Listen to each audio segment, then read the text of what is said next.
오늘은 성령 감림절 후 7번째 주일입니다. 우리의 마음과 뜻을 다해 영과 진리로 하나님 앞에 예배로 나아가시겠습니다.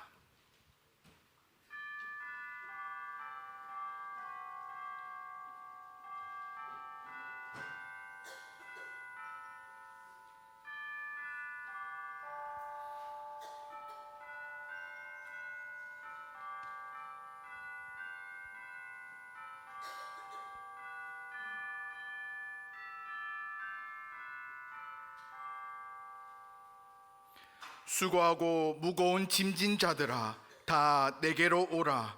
내가 너희를 쉬게 하리라. 나는 마음이 온유하고 겸손하니 나의 멍에를 메고 내게 배우라. 그리하면 너희 마음이 쉼을 얻으리니 이는 내 멍에는 쉽고 내 짐은 가벼움이라 하시니라. 아멘.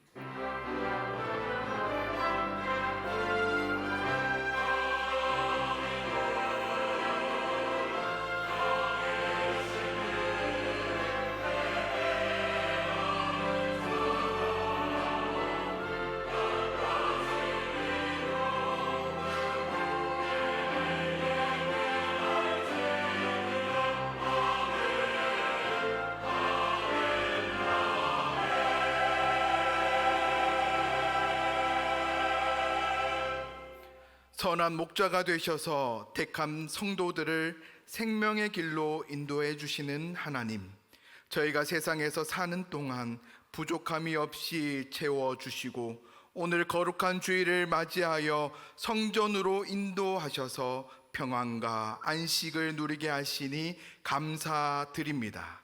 이 시간 예배하는 저희 입술을 여셔서 즐겁게 하나님을 찬양하게 하시며 귀를 기울여 진리의 말씀을 듣게 하시고 온전히 하나님께만 영광을 돌리는 복된 시간 되게 하여 주옵소서.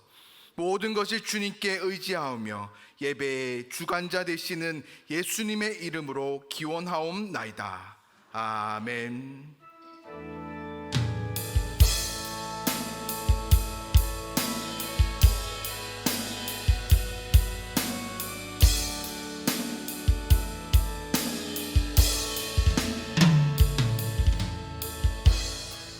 하늘의 문을 여소서, 이곳을 주목하소서. 주를 향한 노래가 꺼지지 않으니 하늘을 열고 보소서. 이곳에 임재하소서. 주님을 기다립니다. 기도의 향기가 하늘에 닿으니 주여 임재하여 주소서. 이곳에 오셔서 이곳에 앉으소서. 이곳에서 드리는 예배를 받으소서. 주님의 주님의 이름만이, 오직 주의 이름만 이곳에 있습니다. 이곳에 오셔서 이곳에 앉으소서. 이곳에서 드리는 예배를 받으소서. 주님의 이름만이, 오직 주의 이름만 이곳에 있습니다. 참회 기도를 드리시겠습니다. 사랑의 하나님 아버지, 지난 한 주간 저에게 베풀어 주신 크신 은혜를 생각하면서 이 시간 회개의 기도를 드립니다. 주님은 십자가를 지심으로 죄악 중에 죽어가던 우리를 구원하여 주셨습니다. 그러나 저희는 그 크신 십자가 은혜를 잊고 살아갈 때가 많았습니다. 십자가 사랑에서 멀리 떠나 옛사람을 벗어버리지 못한 채 구습에 매여 살아갔습니다. 하나님께서는 저희를 복음을 전하는 자들로 세워주셨건만 우리는 예수님을 전하기보다는 편안하게 신앙생활하기를 원하였고 사명을 망각한 채 안일해져 버렸습니다. 우리의 이런 방향을 잃어버린 모습과 죄악들을 주님의 십자가의 은혜로 용서하여 주옵소서. 예수님의 이름으로 참회 기도드리오며 이제는 우리의 입술로 고백의 기도를 계속해 나가십니다.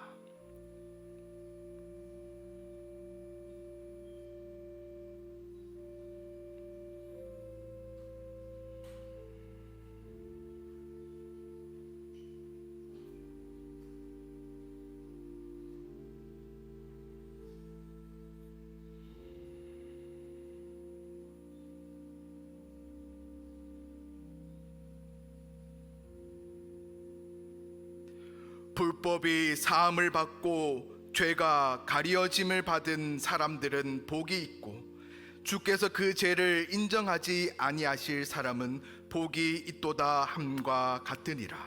아멘. 나는 전능하신 아버지 하나님 천지의 창조주를 믿습니다. 나는 그의 유일하신 아들 우리 주 예수 그리스도를 믿습니다. 그는 성령으로 잉태되어 동정녀 마리아에게서 나시고 본디오 빌라도에게 고난을 받아 십자가에 못 박혀 죽으시고 장사된 지 사흘 만에 죽은 자 가운데서 다시 살아나셨으며 하늘에 오르시어 전능하신 아버지 하나님 우편에 앉아 계시다가 거기로부터 살아있는 자와 죽은 자를 심판하러 오십니다. 나는 성령을 믿으며 거룩한 공교회와 성도의 교제와 죄를 용서받는 것과 몸의 부활과 영생을 믿습니다. 아멘.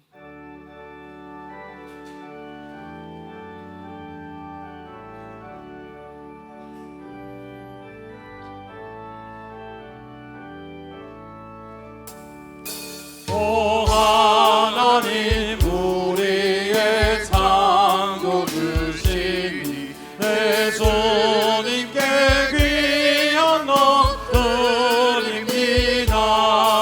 내 주께만 엎드려 경배드리며 내 주의 이름 높이 찬양하네. 오 하나님 우리의 대주 되시어 큰 풍랑이 때도 보셨네. 죽음에서 우리를 구하셨으니 내 주의 이름 높이 찬양하네. 주 하나님 이름을 함께 높이며 내 주께 영광을 돌리오리. 그 능력이 우리를 지켜주시니 주 하나님을 높이 찬양하네. 아멘.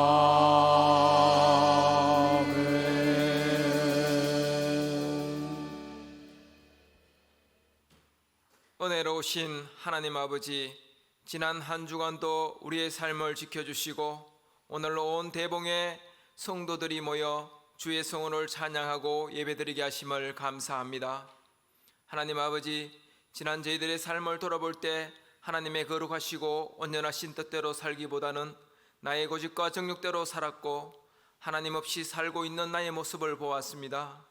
하나님, 한 달란트 받은 종에 대한 꾸지름으로 우리의 마음을 징계하시고 십자가의 보혈로 우리의 죄와 허물을 용서하여 주옵소서.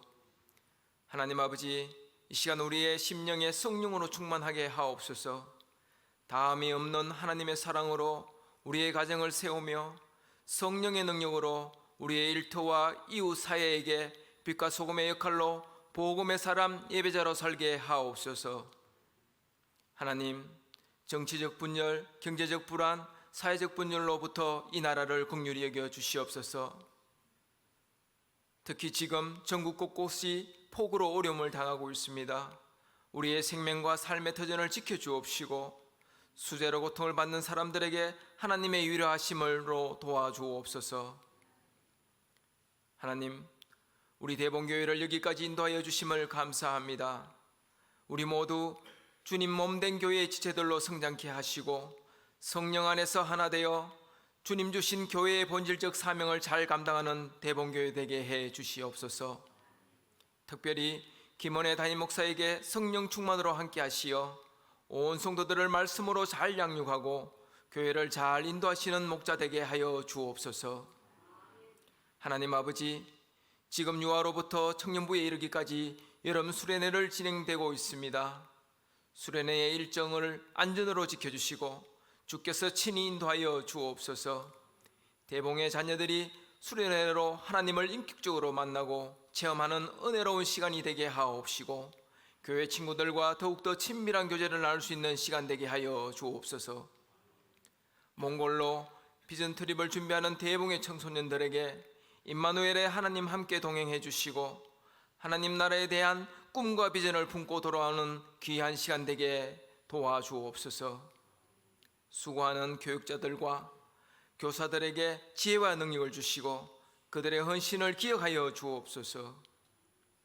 하나님 아버지, 오늘도 복음을 위해 헌신하는 원로 목사님과 선교사님들의 삶을 늘 지켜 주옵소서. 하나님 아버지, 우리 각자의 사정은 잘 알 길 없사오나 우리의 간구하는 기도를 들어주시옵소서. 마음이 상한 자들에게 위로를 주옵시고 육신의 고통을 받는 자에게 치유의 은사를 주옵소서.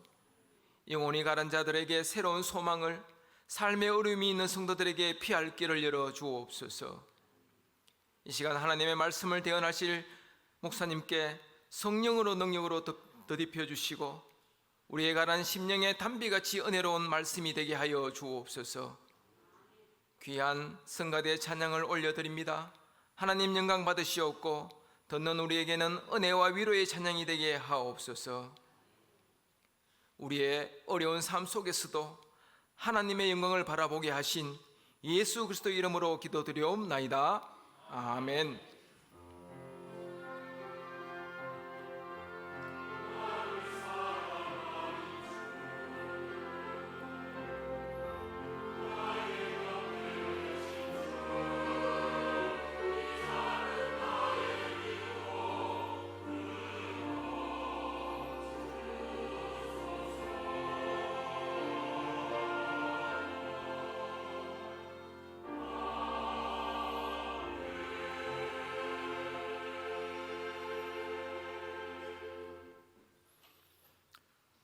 하나님께서 우리에게 주시는 말씀은 신약성경 사도행전 8장 1절에서 8절까지 말씀입니다.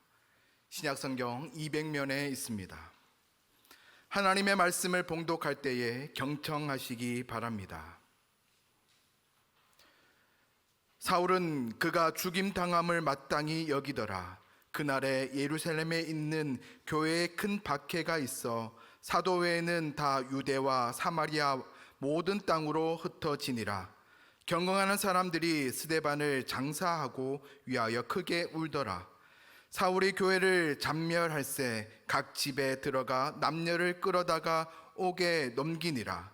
그 흩어진 사람들이 두루 다니며 복음의 말씀을 전할세 빌립이 사마리아 성에 내려가 그리스도를 백성에게 전파하니 무리가 빌립의 말도 듣고 행하는 표적도 보고 한 마음으로 그가 하는 말을 따르더라.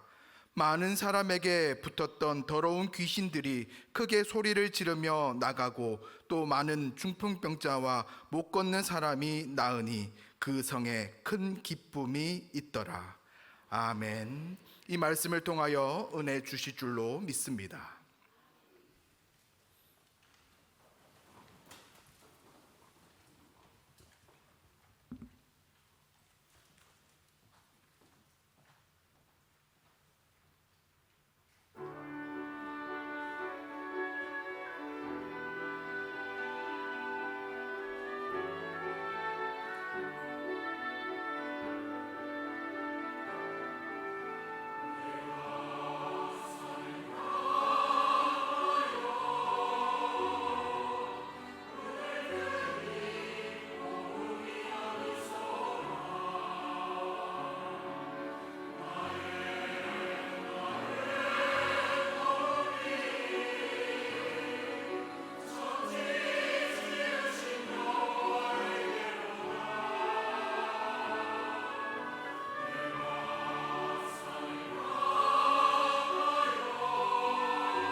아멘.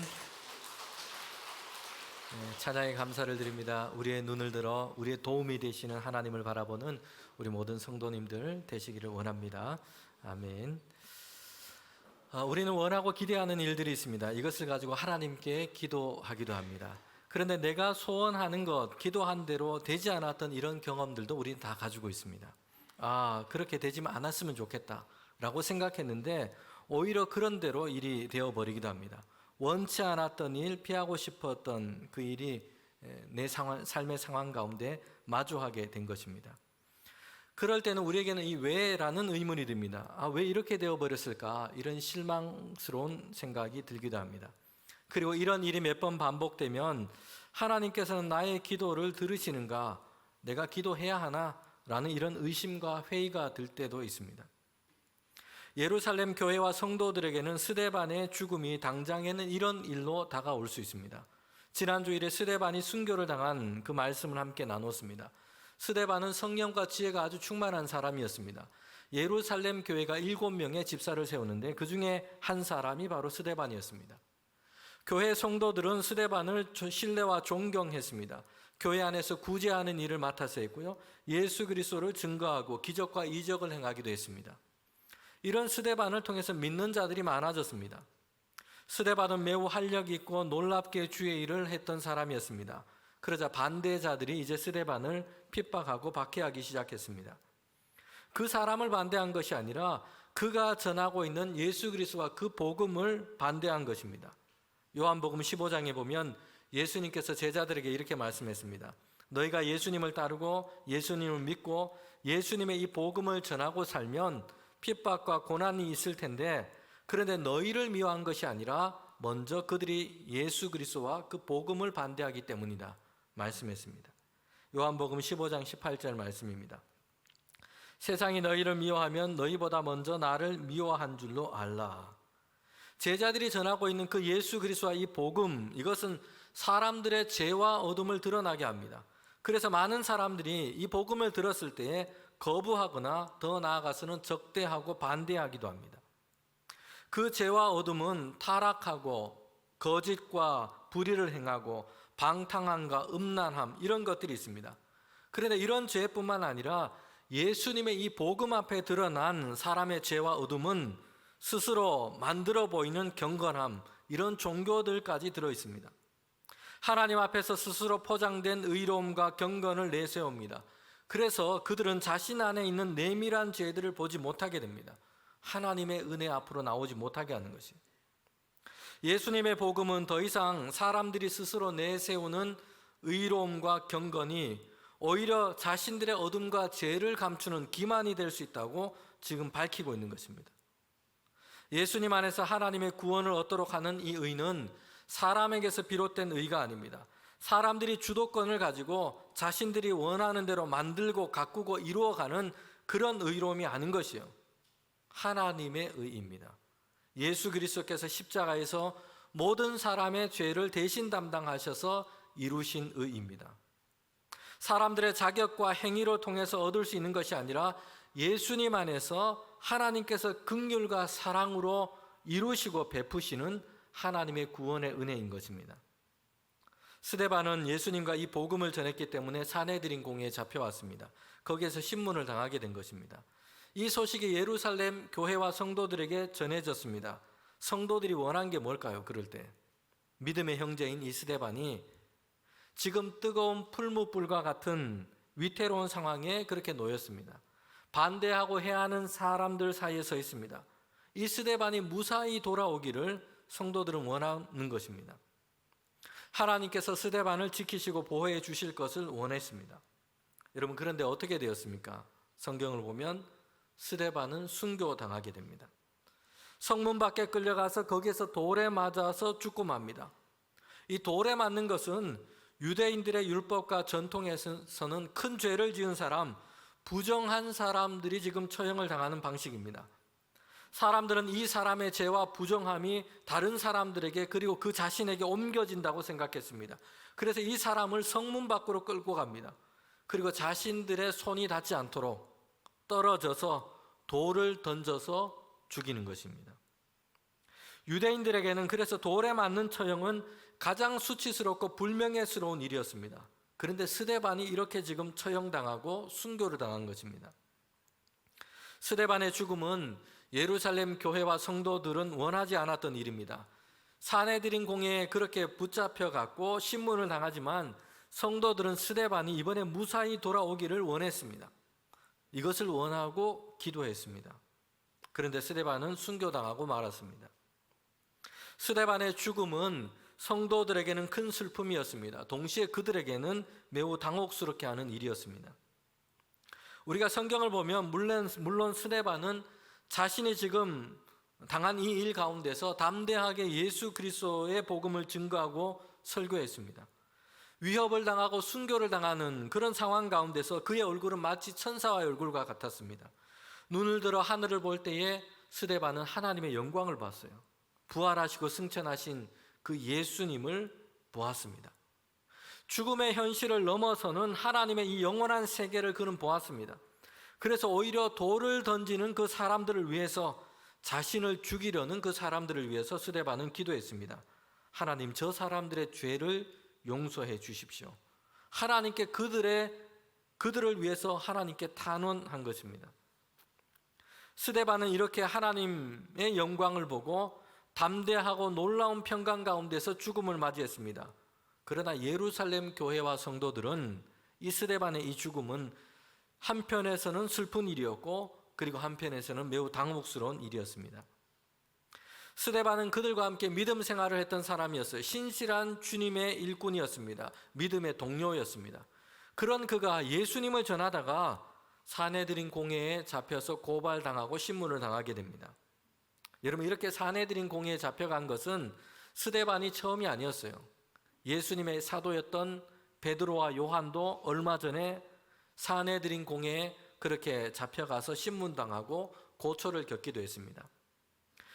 성도들은 이 베드로와 요한을 위해서 기도했습니다. 석방과 무사 귀환을 위해서 간구했습니다. 그런데 그때에 베드로와 요한은 큰 해를 당하지 않고 그들에게, 교회로 성도들에게 되돌아왔습니다. 그러나 이번에도 예루살렘 교회의 성도들은 스데반이 다시 무사하게 돌아올 것을 소원하고 기도했습니다. 그리고 그렇게 될 것을 기대했습니다. 다시 이제 스데반이 돌아와서 함께 주를 섬기며 놀라운 주의 일을 계속해서 행할 것을 기대했습니다. 앞으로도 놀라운 표적을 행하며 복음을 증거하고 이 스데반을 통해서 오히려 교회가 더 든든하게 세워지고 많은 믿는 사람들의 수가 늘어나기를 기대했습니다. 그런데 그들의 기도와는 다르게 스데반은 죽임을 당하게 됩니다. 순교를 당한 겁니다. 그런데 이 스데반의 순교로 문제가 끝난 것이 아니었어요. 예루살렘 교회와 성도들은 이제 스데반의 순교가 있었지만 폭풍이 지나가고 평안해지고 다시 잠잠해지고 그렇게 되지 않았다는 것이에요. 요즘 날씨가 얼마나 변덕스러운지 모릅니다. 변화무쌍합니다. 갑자기 검은 구름이 몰려와서 폭우가 쏟아지기도 하는데요. 또 얼마 지나지 않아서 개이고 해가 나기도 합니다. 푸른 하늘이 보이고 또 매미 소리가 들려오기도 합니다. 하루에 이런 변화들이 있기도 합니다. 이처럼 스데반이 순교를 당한 이 박해의 폭풍이 지나가고 이제 예루살렘에는 그 교회와 성도들에게는 평안한 시간, 햇볕이 반짝이고 맑은 하늘이 보이는 이런 시간이 그들에게 열리지 않았어요. 스데반의 순교 그 다음에 무엇이 있었냐면 더 큰 박해와 핍박이 예루살렘 교회와 성도들에게 닥친 것입니다.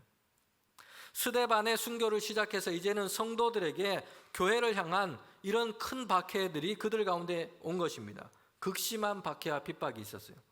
사도행전 8장 1절 하반절부터 2절에 보면 이렇게 말씀합니다.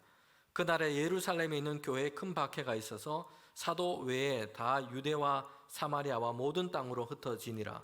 경건한 사람들이 스데반을 장사하고 위하여 크게 울더라. 스데반이 이 순교를 당한 이 사건은 성도들에겐 큰 슬픔과 충격이었습니다. 그런데 이 일은 이제 본격적으로 예루살렘 교회와 성도들을 향한 박해가 있을 것을 알리는 사건이 된 것입니다.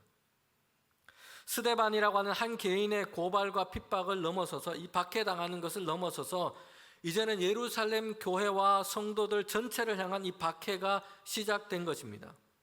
예루살렘 안에는 예수 믿는 사람들의 수가 늘어났습니다. 교회가 지금 자리 잡고 세워져 가고 있습니다. 성장을 기대할 만합니다. 그런데 대대적인 박해가 그들 가운데 지금 오게 된 것입니다. 사도행전 8장 3절에 보면 그 박해의 모습이 어떠한지를 설명해 주고 있습니다. 사울이 교회를 잔멸할 새 각 집에 들어가 남녀를 끌어다가 옥에 넘기니라. 특별히 성도들을 박해하는 일에 열심히 있는 한 인물이 등장하고 있습니다. 사울이었어요. 집집마다 돌아다니면서 그리스도인들을 색출해내고 끌어다가 감옥에 넘긴 것이에요. 나중에 이 사울이 예수님을 만나고 회심해서 바울 전도자가 되게 됩니다. 여러분, 이 당시 지금 사울은 사람들과 무리를 이루어서 지금 예수 믿는 사람을 붙잡으려 돌아다닙니다. 그리고 그들을 박해합니다. 그들의 목표가 분명합니다. 3절 앞부분에 보면 교회를 잔멸하는 것이었습니다. 잔멸하다는 것은 존재하지 못하도록 완전히 뿌리를 뽑아서 지금 없애버리는 것을 뜻합니다.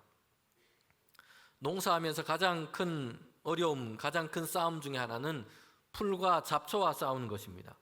이제 막 날이 뜨겁고 땅의 기운이 좋은 초여름이 되면 농부들은 풀과 지금 싸움을 하고 전쟁을 합니다. 잡초를 정리하기 위해서, 풀을 정리하기 위해서 이제 시작해서 밭 처음에 시작해서 끝을 향해서 이제 정리해 가고 있습니다. 그런데 뒤돌아서 처음 지점을 다시 보면 거기에 마치 잡초가 지금 다시 자라고 있는 것처럼 그렇게 느껴질 정도라고 합니다. 그래서 이렇게 왕성한 잡초를 정리할 때는 어떻게 하냐면 뿌리채 뽑아서 밭 바깥으로 던져서 제거합니다. 땅 위에 자라있는 부분만 이렇게 정리한 것이, 그렇게 한다면 하루 이틀만 지나면 잡초가 다시 무성해집니다.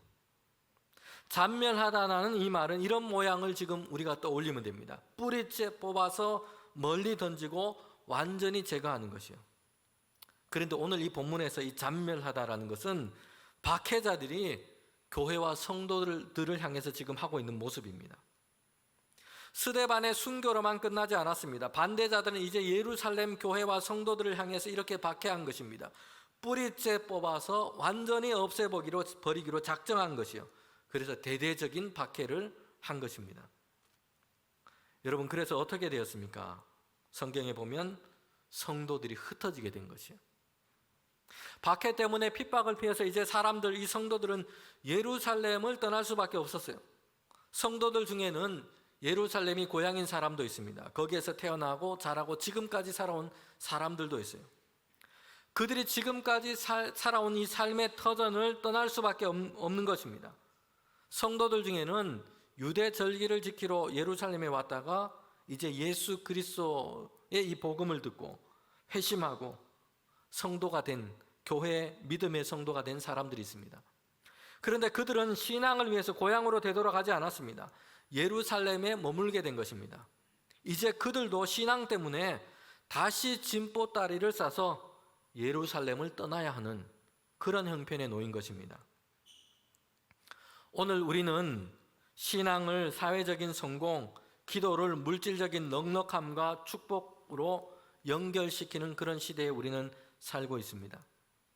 그렇기 때문에 우리는 이 초대교회 사도행전의 예루살렘의 이 성도들이 만나고 있는 이 일, 이것을 우리가 마음으로 용납하기는 좀 어렵습니다. 이제 예수님을 믿기 시작했어요. 함께 순전한 마음으로 믿음으로 함께 모이기를 기뻐하고 있습니다. 날마다 기도하며 한 마음으로 교회에 모여서 이렇게 함께 모이는 성도들의 이 교회가 지금 시작되었습니다. 여러분, 그러니 우리가 그 다음으로 그리고 생각하는 시나리오가 있습니다. 하나님께서 이제 막 축복하셔서 예루살렘의 유력한 사람들, 기업가들, 국회의원들부터 시작해서 이런 사람들도 이제 교회에 출석하고 교회가 막 이렇게 부흥하게 되는 것입니다. 교인들은 하나님의 축복을 받아서 남들보다 장사가 더 잘 되고 승진하고 취업하고 큰 집으로 이사하고, 그래서 덩달아서 교회들도 더 크고 부유해지는 것, 이런 것을 우리는 생각합니다. 그런데 예루살렘 교회와 성도들이 만나고 있는 것은 축복이 아니었어요. 우리의 눈으로 봤을 때는 축복이 아닙니다. 핍박이었습니다. 그 박해가 얼마나 심한지, 얼마나 극심한지 사람들은 예루살렘을 지금 떠날 수밖에 없는 것입니다. 흩어진 것이요. 신앙을 포기하고 예루살렘에 남을 것인지 아니면 신앙을 위해서 예루살렘을 떠날 것인지 이런 기로에 그들은 서 있는 것입니다. 그리고 그들 중에 많은 사람들이 박해를 피해서 예루살렘을 떠나게 되었습니다. 여러 지역으로 흩어질 수밖에 없었다는 것이요. 예루살렘 교회와 성도들에게는 당장에는 받아들이기 어려운 이런 일이 일어나고 있는 것입니다. 이해가 잘 되지 않아요. 축복을 받아서 잘 되기까지는 바라지 않습니다. 그런데 그렇다고 해도 예수님을 이제 믿는다고 생명의 위협을 느끼고 예루살렘과 고향을 떠나야 하는 이런 상황까지 올 줄은 생각하지를 못했습니다. 예루살렘 교회는 이제 함께 모이고 열심히 신앙생활을 시작했습니다. 교회가 든든하게 지금 세워져 가기 시작했어요. 그런데 박해가 핍박이 심해졌습니다. 모이는 것이 힘들어졌어요. 성도들은 흩어지고 말았습니다. 정말 좋지 않은 이런 상황이 그들에게 지금 그렇게 일어난 것입니다. 원하지 않았던 상황, 어려운 상황으로 그들은 내몰린 것입니다. 성도 여러분, 그런데 그 결과가 어떠했습니까? 박해로 인한 성도들은 흩어져서 이제 교회의 역사는 끝장이 나고 말았다라고 성경은 이야기하고 있지 않습니다. 박해 때문에 흩어졌는데 각처에 흩어진 그곳에서 복음이 전파되었다라고 성경은 지금 이야기하고 있습니다. 기대한 대로 되지 않았고 생각대로 되지 않았다고 해도 실패가 아니었어요. 거기에는 생각지 못한 반전이 있었습니다. 흩어졌으나 오히려 그것이 복음 전파의 일이 되었습니다. 성도 여러분, 이것이 하나님께서 이루어 가시는 역사인 것입니다. 예루살렘 교회는 지금 헌신하고 결단한 선교사와 전도자들을 지금 파송하고 있는 것이 아니에요. 반대자들 때문에, 박해와 핍박자들 때문이었습니다. 그래서 이 성도들이 예루살렘을 떠나서 때로는 두려움 때문에 그렇게 각지로 흩어지게 된 것이에요. 여러분, 그러면 사람들의 이치와 생각으로는 안 좋은 결말을 떠올리게 됩니다. 흔히 속담처럼 우리는 얘기합니다. 뭉치면 살고 흩어지면 어떻게 됩니까? 흩어지면 죽는다, 이렇게 얘기해요. 그러니 흩어졌으니 이제 교회와 복음 전도의 역사도 이제는 실패하고 위축되고 말 것이다 생각하게 됩니다. 그리고 반대하고 박해하는 사람들은 우리가 이제는 승리했다, 이겼다, 교회가 무너지고 잔멸하게 되었다고 생각합니다. 예루살렘에는 예수 믿는 사람들이 이제는 잘 보이지 않게 되었어요. 흩어져 버렸습니다. 자신들의 계획대로 되고 목표한 것을 이루었다고 생각하게 됩니다. 여러분, 그런데 그 결과가 어떠했습니까? 흩어졌어요. 뿔뿔이 나누어졌습니다. 그런데 성도들이 성령의 충만함을 받아서 오히려 거기에서 예수 그리스도의 이 복음을 전파하기 시작한 것입니다. 예루살렘 안에만 머물러 있던 교회가 이제는 사방에서 각처에서 그렇게 세워지게 된 것입니다. 예수님의 이름과 그 복음이 사방에서 전파되게 된 것입니다. 이것이 하나님께서 이끄시고 이루어 가시는 큰 그림인 것입니다. 바둑을 잘 두는 사람들은 그렇지 못한 사람에 비해서 이미 몇 수 앞을 봅니다. 그렇게 몇 수 앞을 더 볼 수 있는 것이 실력이고 수준입니다. 그런데 우리에게 일어난 삶의 상황, 세상의 역사에 대해서 우리의 시야는 좁습니다. 시력은 멀리까지 잘 보지 못합니다. 당장 몇 수 앞을 보기가 어렵습니다. 그래서 지금 처한 상황과 형편 때문에 실망하고 낙심할 때가 많습니다. 그러나 사도행전에 일어난 이 일은 하나님께서는 사람들이 이해하거나 생각하는 것보다 훨씬 더 큰 그림을 그리시고 계시다는 것을 보여줍니다. 그리고 그 계획하신 것을 이루어 가십니다. 핍박과 흩어짐이 당장에는 큰 손해와 어려움으로만 보입니다. 그러나 하나님은 이 일을 통해서 복음이 각처에 전파되는 이런 일을 행하고 계신 겁니다. 우리는 우리가 지금 처해 있는 형편과 상황이 이해되지 않을 때가 있어요. 그러나 하나님은 더 큰 그림과 계획을 가지고 계십니다. 하나님의 선한 일을 이루어 가신다는 것입니다. 여러분, 이것을 우리가 믿음으로 그렇게 받기를 원합니다. 예루살렘에는 박해가 있었습니다. 흩어짐으로 그러나 복음 전파가 이루어지고 있어요. 여기에서 우리가 볼 수 있는 것이 있습니다. 하나님께서 그리시는 더 큰 그림이 한 가지 있습니다. 그것은 하나의 개의 교회를 넘어서 하나님의 나라를 확장하고 계시다는 것이에요. 복음 전파의 일을 이끌어 가신다는 것입니다. 박해와 핍박 아래에서 예루살렘 교회는 어떻게 되었을까요? 이전보다 더 약해졌어요. 예루살렘이라고 하는 특정한 도시, 한 장소에 세워진 이 교회는 큰 타격과 손실을 입은 것입니다. 함께 모이고 기도하고 구제하고 봉사했던 사람들이 다 떠나게 되었습니다. 흩어지고 말았어요. 박해로 인해서 성도들은 흩어졌습니다. 예루살렘 교회는 그래서 부흥과 성장을 기대하기가 어렵게 되었어요. 극심한 박해와 핍박 때문입니다. 교회 성장에는, 한 교회, 예루살렘 교회의 성장에는 큰 장애가 생긴 겁니다. 성도들의 수는 줄었고 모이는 사람, 합력하는 많은 일꾼들은 흩어지게 되었습니다. 그러나 이 핍박으로 인해서, 흩어짐으로 인해서 이 일은 결국에는 땅끝까지 이르러 예수 그리스도의 복음이 전파되는 더 크고 중요한 하나님의 이 위대한 이 사명과 일에 대해서는 유익이 되었다는 것이에요. 여러분, 예루살렘에 세워진, 이 도시 안에 세워진 한 교회, 그 교회에 성도들이 더 많이 모이고 더 크고 성장해 가고, 그래서 아주 거대한 교회로 그렇게 되어 가는 것, 이것도 의미 있고 중요한 일입니다. 그러나 하나의 교회가 성장해 가는 것은 땅끝까지 복음이 전파되고 하나님의 나라가 확장되어 가고 그리스도의 날이 도래하는 더 크고 위대한 이 하나님의 일 아래서만 가치가 있는 것입니다. 예루살렘 교회가 수천 수만 명의 성도가 모이는 메가처치가 되고 그 교세를 유지하는 것이 교회의 유일한 사명이 아닌 것이에요. 교회와 성도들을 통해서 복음이 예루살렘을 넘어서 인근 도시와 유대와 사마리아와 땅끝까지 전파되고 하나님의 나라가 확장되는 것이 더 중요한 것입니다. 개교회 주의에 매몰되어서 우리는 하나님께서 우리를 통해 행하시는, 세상에 세워진 모든 교회를 통하여 행하시는 더 보편적인 사명을 우리가 잊어버릴 때가 있습니다.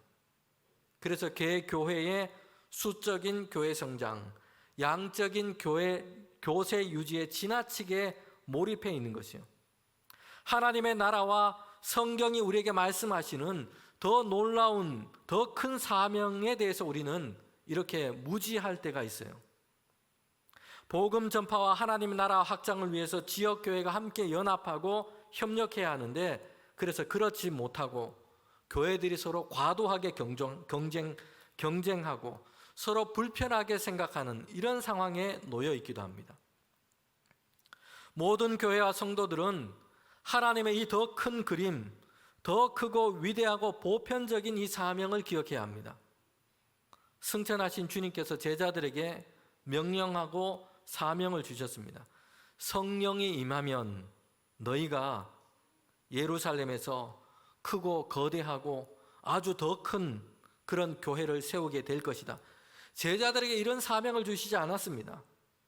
하나님께서 우선되게 제자들에게 주신 이 사명은 예루살렘에 거대한 메가처치를 세우고 이것을 유지하는 데 있지 않아요. 각 성과 온 땅과 이 복음이 유대와 사마리아와 땅끝까지 이르러 증거되는 것입니다. 예수 그리스도 안에서 이루신 하나님의 이 구원의 놀라운 사건이 땅끝까지 선포되는 것이요. 사람들이 죄와 죽음과 사망으로부터 이제는 예수님 안에서 자유함을 얻고 하나님의 이 구원하심의 은혜를 얻는 것입니다. 땅끝까지 이 복음이 증거되는 것입니다. 세 번째로 이 사건 가운데 우리가 보게 되는 하나님의 큰 그림은 최악의 것을 통해서도 최선의 것으로 하나님은 사용하신다는 것입니다. 박해와 핍박은 예수 그리스도를 반대하는 사람들을 통해서 지금 일어나고 있습니다. 반대자들의 그들의 생각과 그들의 마음속에 역사하는 악한 권세는 이 복음이 땅끝까지 증거되는 것을 지금 막고 있는 것이에요. 성도들의 생명과 안전을 위협하고 흔들어 놓습니다. 극심한 박해로 성도들은 어쩔 수 없이 예루살렘을 그렇게 떠나 사방으로 흩어지게 만드는 것입니다. 흩어진 대부분의 성도들은 목적지가 정해져 있지 않았습니다. 극심한 박해 때문에 그렇게 그들은 피해서 떠나게 된 것입니다. 반대자들은 이런 대대적인 박해를 자행함으로 성도들이 뿔뿔이 흩어지는 것, 이것을 그들은 지금 목적을 하고 도모하고 있습니다. 그런데 성도들의 흩어짐은 오히려 예루살렘을 넘어서 유대와 사마리아와 온 땅으로 복음이 전파되는 이런 복음 전파의 역사가 된 것입니다. 승천하시면서 예수님께서 제자들에게 주신 명령과 말씀이 있습니다. 사도행전의 주제 성경 말씀이라고도 할 수 있습니다. 사도행전 1장 8절 말씀입니다. 오직 성령이 너희에게 임하시면 너희가 권능을 받고 예루살렘과 온 유대와 사마리아와 땅끝까지 이르러 내 증인이 되리라 하시니라. 지금 이 말씀이 이루어지고 있는 것입니다. 박해와 흩어짐, 최악처럼 보이지만 하나님은 최선의 것으로 지금 사용하시는 것이에요. 하나님은 그 뜻하심 안에서 그렇게 사용하십니다. 그리고 하나님의 계획하신 그 일을 이루어 가시는 것입니다. 창세기 26장에 보면 이삭의 이야기가 나오고 있습니다. 하나님께서 이삭을 축복하셨는데 소떼와 양떼가 많아졌습니다. 이삭이 거느리는 종들이 많아졌어요. 여기까지 좋았는데 이 일 때문에 이삭은 주변에 있는 민족들, 족속들에게 시기와 질투의 대상이 됩니다. 그래서 이삭이 팠던 이 우물을 주변에 있던 블레셋 이 족속들은 자기 것이라고 다툼을 걸어옵니다. 할 수 없이 이삭은 이 우물을 그들에게 넘겨주고 떠나게 돼요. 다른 곳에서 아버지 이 아브라함이 팠던 그 우물을 다시 팝니다. 거기에서 물의 근원을 또 얻게 됩니다. 그러자 이번에는 또 다른 사람들이 와서 시비를 겁니다. 그랄 목자들이 와서 여기는 내 땅이고 이 우물은 내 것이라고 다시 또 다툼을 걸어옵니다. 여러분, 이삭은 이렇게 거듭해서 그에게 이런 어려움이 있었던 것이요. 시기와 난폭한 다툼을 마주하게 되었습니다. 시련과 어려움의 연속이었어요. 그래서 이삭은 살만하면 우물을 얻었는데 다시 그 우물을 그들에게 넘겨주고 시비와 다툼 때문에 거기를 떠나게 된 것입니다. 이삭이 이런 일 때문에 우물에 이름을 지었는데 첫 번째 그 이름의 뜻은 다툼이라는 뜻이고요. 두 번째 우물의 뜻은 대적함이라는 뜻이었습니다. 이삭이 지금 가지고 있는 마음의 어떤 어려움, 그의 탄식이 지금 들어 있습니다. 옮겨가는 곳마다 다툼이 일어나고 대적들이 일어나서 그의 삶에, 그의 인생이 지금 어렵다는 것이에요. 이삭의 이런 탄식이 들어 있는 것입니다. 시기와 다툼과 대적으로 인해서 이삭은 거듭해서 어려움을 당했습니다. 시기와 다툼과 대적이 그를 따라다녔습니다. 하나님께서 왜 내게 이런 시련과 어려움을 주십니까? 라는 이런 그의 마음속에 불평함과 탄식이 있습니다. 그런데 이삭은 이제 네 번째로 가서 다시 이주한 그곳에서 우물을 팠는데 하나님께서는 그곳에 또 이삭에게 물의 근원, 그 우물을 열어주었습니다. 그때 이삭은 이제 거기에서 대적들, 다툼의 시비가 이삭의 인생 가운데는 없어지게 됩니다. 이삭은 그 우물의 이름을 르호봇이라 했습니다. 장소가 넓음, 장소가 넓어졌다라는 뜻입니다. 이삭은 계속해서 시비와 다툼으로 우물을 내어주며 떠나고 또 떠났습니다. 이런 일이 반복되었어요. 그러나 그 마지막에는 이 일을 통해서 하나님께서 이삭의 그의 삶 가운데 행하신 일을 그는 보고 깨닫게 된 것입니다. 하나님께서 이삭의 지경, 그의 영역을 넓히신 것이에요. 목축할 수 있는 그런 영토만 넓어진 것이 아니었습니다. 이 모든 일을 통해서 하나님은 이삭의 믿음의 눈을 넓혀준 것입니다.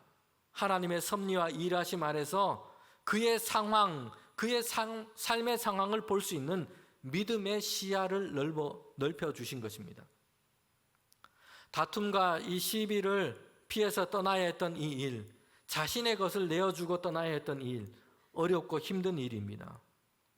이런 일, 미움과 시기로 가득했던 사람들에 의해서 이삭은 부당하게 이런 일들이 그의 가운데 일어났습니다. 이것이 그를 어렵게 했어요. 그러나 하나님은 이 모든 일을 통해서 오히려 이삭의 지경을 넓히신 것입니다. 선한 일의 통로로 하나님은 사용하신 것입니다. 성도 여러분, 오늘 우리에게도 하나님의 이런 일하심이 우리에게 열려 있습니다.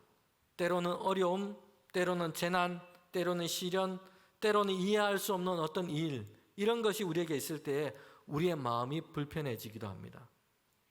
그러나 이 모든 일에도 결국에는 우리에게 긍휼을 베푸시는 하나님께서 하나님의 선한 일을 드러내시는 통로가 될 줄 믿습니다.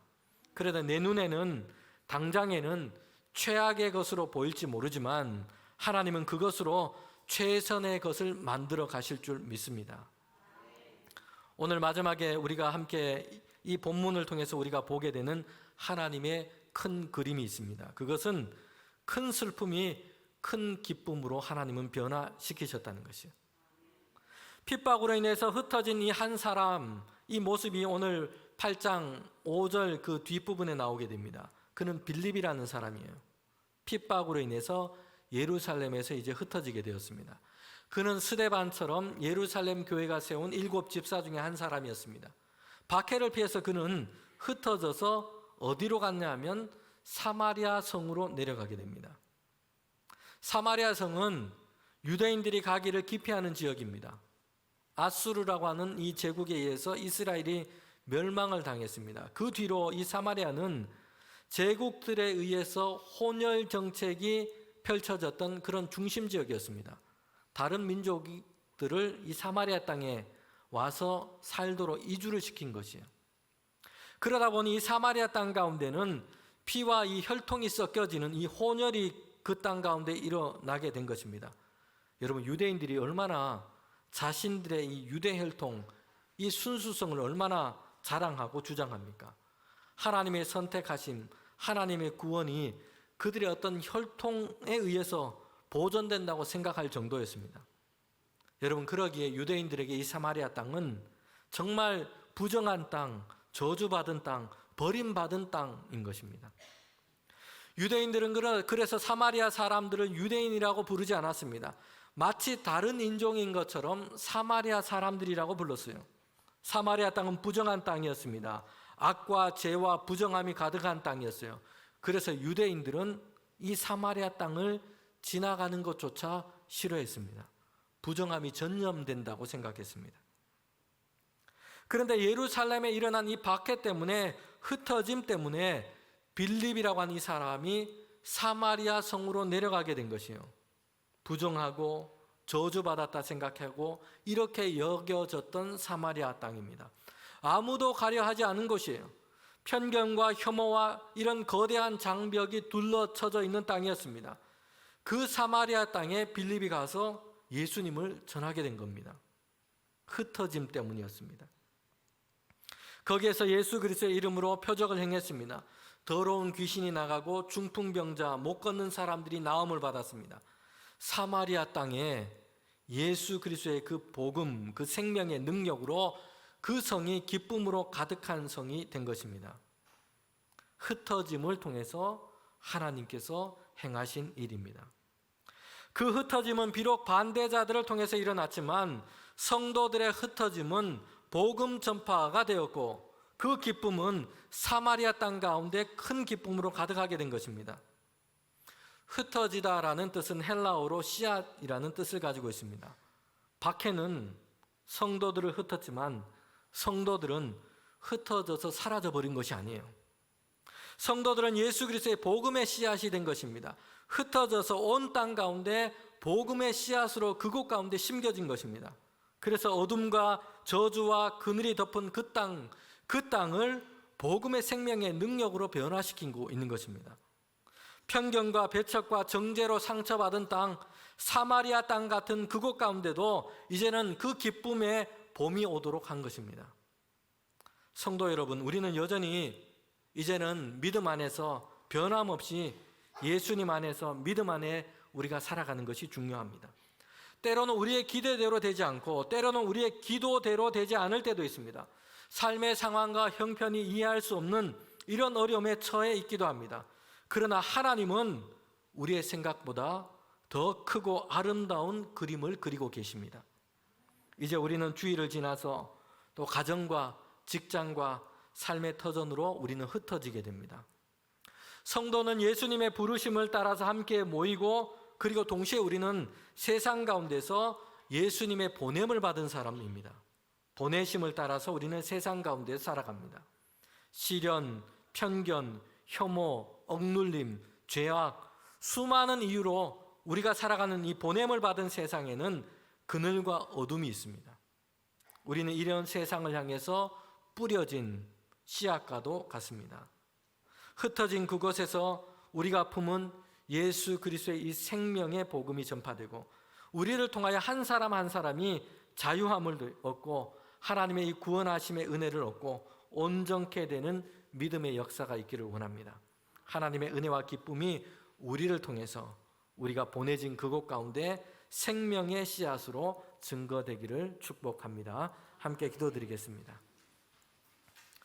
하나님 참 감사합니다. 오늘도 함께 주님 앞에 나와서 예배를 드립니다. 주님, 우리에게 믿음을 더하여 주셔서 우리의 삶을 향한, 우리의 믿음의 삶을 향한 하나님의 그리시는 더 크고 놀라운 그림을 볼 수 있는 그런 믿음의 눈이 우리에게 열리게 하여 주시옵소서. 하나님, 우리를 세상 가운데 보내셨습니다.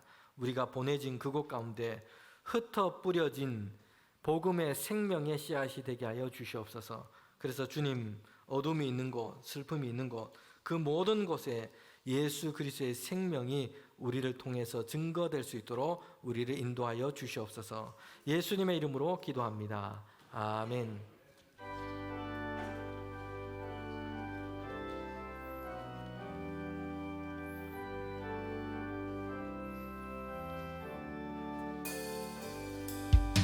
환난과 핍박 중에도 성도는 신앙 지켰네.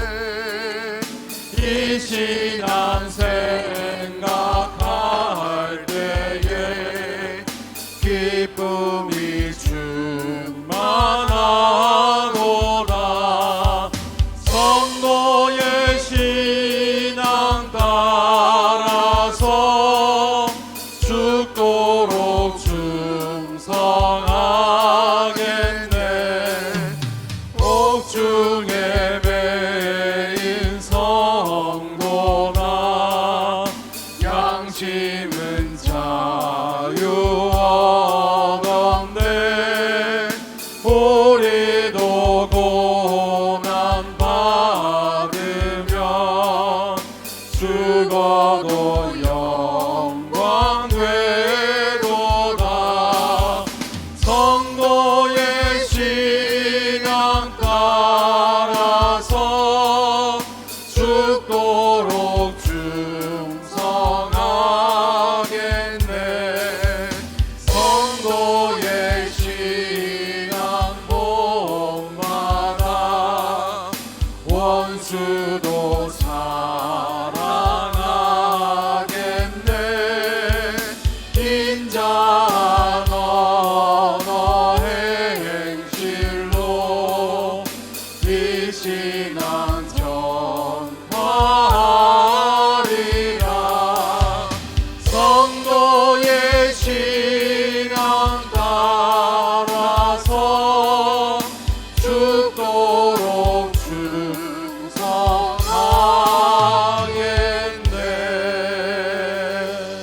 아멘.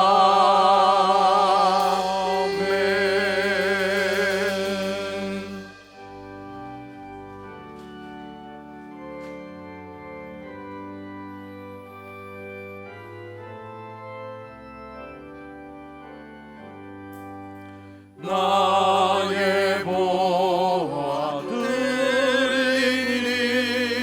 주여 받아 주셔서 하늘나라 위하여 주 뜻대로 쓰소서.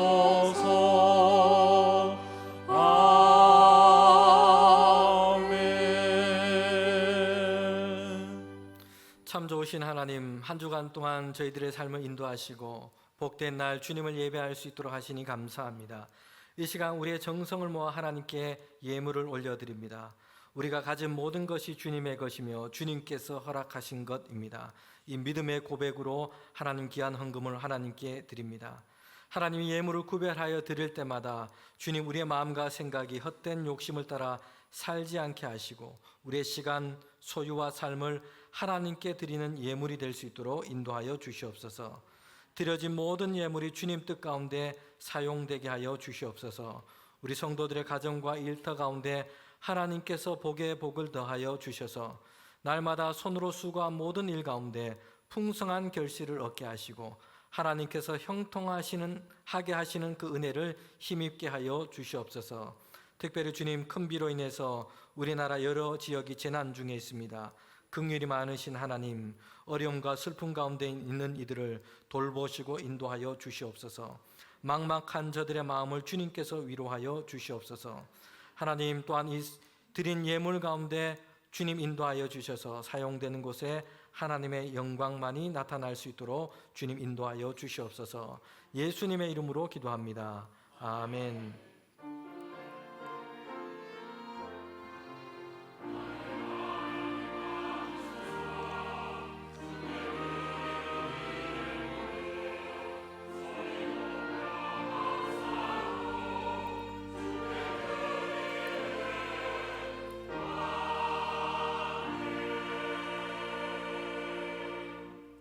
우리 자리에 앉으시면 교회 소식 제가 전하도록 하겠습니다.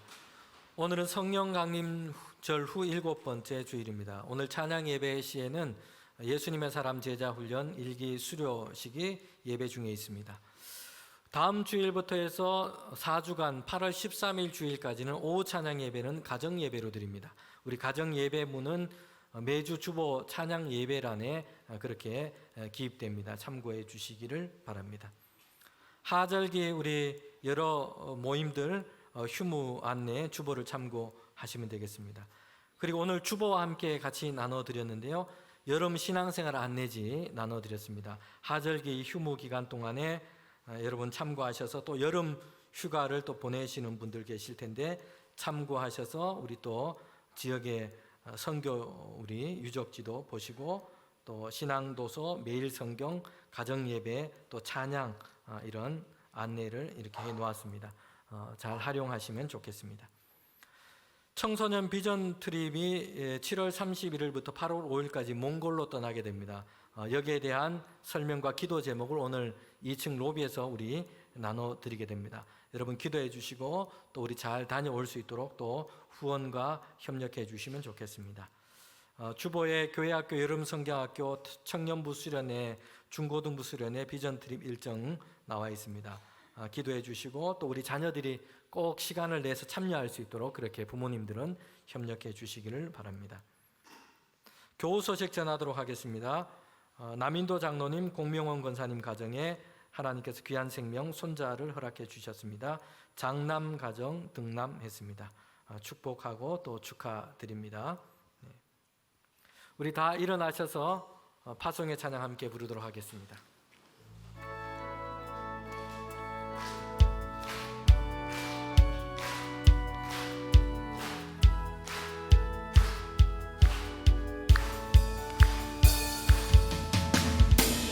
그날이 도적같이 이를 주 너희는 모르느냐 늘 깨어 있으라 잠들지 말아라 주님과 동행하라 항상 기뻐하라 쉬지 말고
우리 주님 예수 그리스도의 은혜와 하나님의 그 크신 사랑과 성령의 교통하심이 믿음으로 주님과 동행하기를 원하며 우리를 보내신 그곳 가운데 예수 그리스도의 복음과 생명의 씨앗으로 살아가기를 원하는 우리 모두 가운데 지금부터 영원토록 함께 하시기를 간절히 축원하옵나이다. 아멘.